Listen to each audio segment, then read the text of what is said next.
Hi, thanks for asking me to join you at the Central Safety Group to discuss the tragic recent events on the Eastern Freeway in Melbourne. My name's Sue Bottrell. I'm a health and safety professional.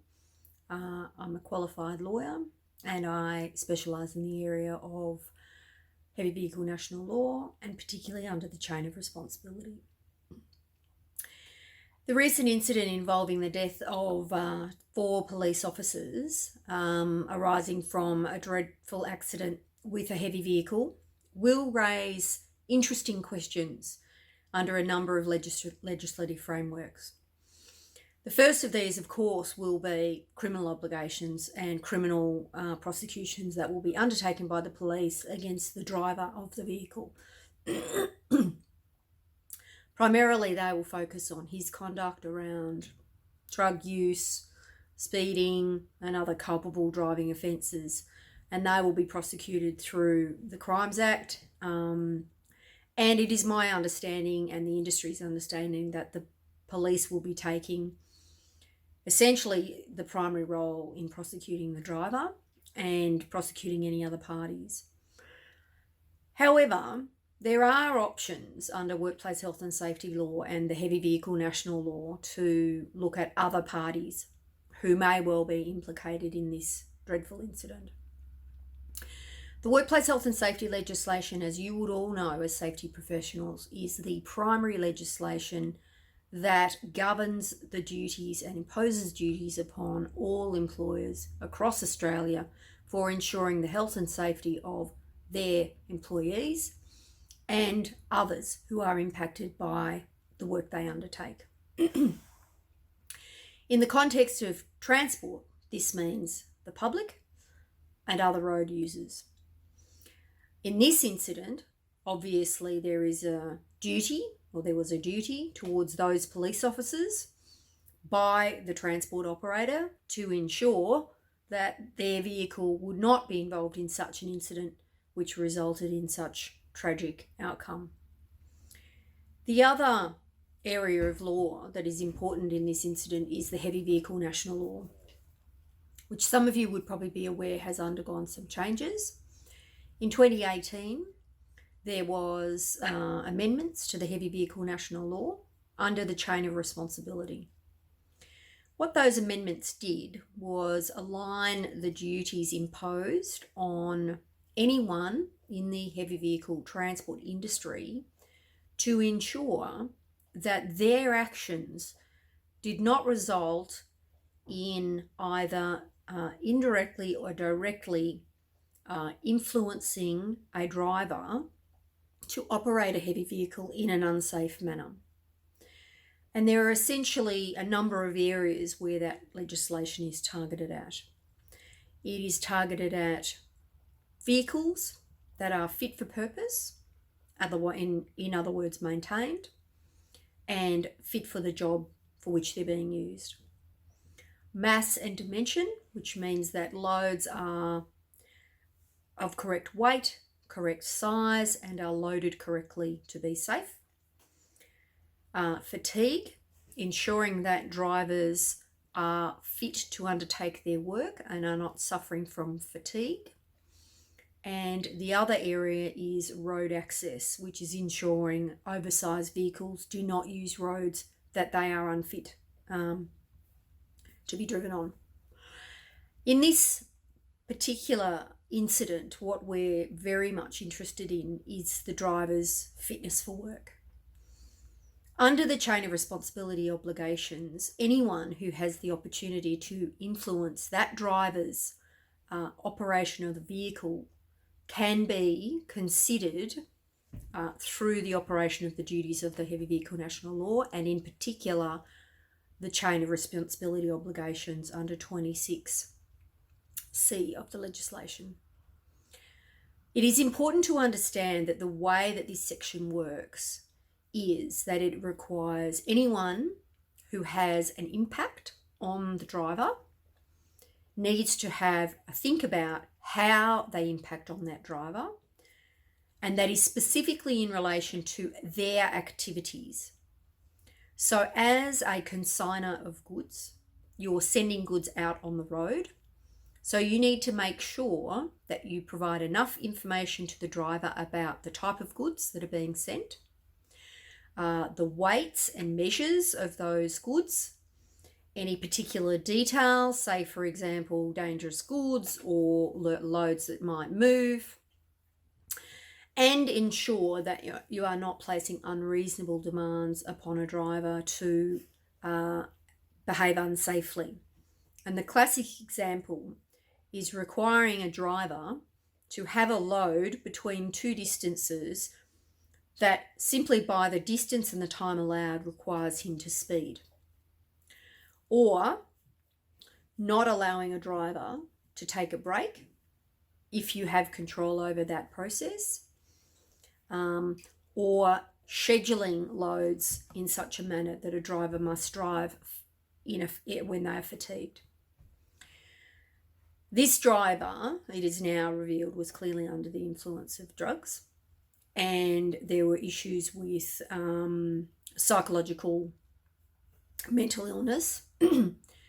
And what will be looked at is not only the driver, who is primarily responsible for the operation of the vehicle safely, but also anybody else who was involved in influencing that driver by their conduct.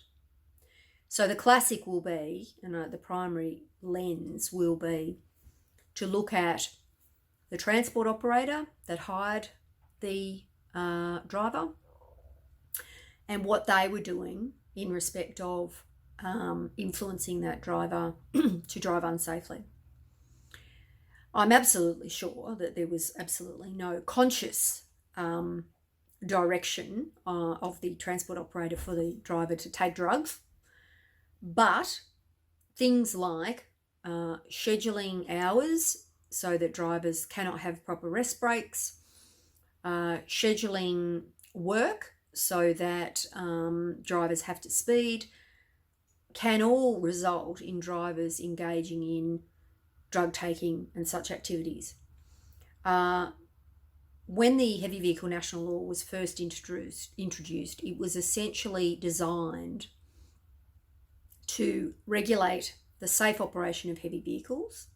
So really from a standard workplace health and safety perspective, saying employers must manage the risks associated with heavy vehicles, but the chain of responsibility obligations are particularly targeted at those that can influence a driver outside of the driver themselves and really the transport operator to operate that vehicle unsafely. So just to recap, we have the police who will be involved, who will look at breaches and prosecution under the criminal law in relation to the driver. They will also look at potential prosecutions against other parties. And as I said, my understanding is that they will be taking the running of prosecutions. But there is also the option for the National Heavy Vehicle Regulator to become involved and look at, obviously, the conduct of the driver as well. The Heavy Vehicle National Law provides duties or places the duties on a driver to operate the vehicle safely. But they also have the option of using the chain of responsibility clauses in that legislation to look at others in the chain. And that may well be who sent the load out and did their behaviour or did their conduct influence the driver to be unsafe.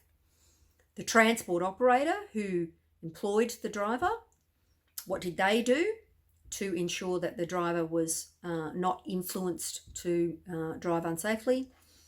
The receiver of the goods, the same, looking at what their conduct was. So there could be a number of parties that would be looked at, and it would be an interesting case. To be honest, from the details that I have obtained through the industry, it looks as if the lion's share of the responsibility rests with the driver who has a history of drug use and mental illness. But it is interesting to think about these kind of incidents from the perspective of multiple regulatory bodies. And of course, the Workplace and Health workplace health and safety regulators such as WorkSafe Victoria, WorkCover New South Wales also have the opportunity to consider prosecution of the employer and also the driver as an employee who has obligations under the workplace health and safety legislation as an employee not to harm themselves or harm others. So this is a very tragic but interesting case. As I said, I don't think there is going to be much in the way of regulatory action outside of the police. But whenever there are instances or incidents involving transport, heavy vehicle transport drivers and operators, there is the very real possibility that they could have, 3 or more prosecutory bodies or regulatory bodies involved and be prosecuted from a range of angles. So look, this is only a brief chat of about 10 minutes or so, and it really is just an opportunity perhaps to trigger that thinking about the heavy vehicle national law, how it operates, how it might be utilised in such a tragic circumstance. And sadly, there will be a lot of interest in relation to this incident and around how the case is actually proceeded with and whether or not there is any precedent law that will come out of it. But look, thank you for your time and thank you for the opportunity to present to your groups. If you have any questions, you can contact me through Contractor Safe and also through LinkSafe, who are a software company who I work with, who support employers to manage their contractor relationships to ensure compliance and so forth. But yes, Sue Bottrell, Contractor Safe. You can contact me if you need to. Google, contact me on LinkedIn. I often do posts on these types of topics and would love to connect with you. Thanks for your time.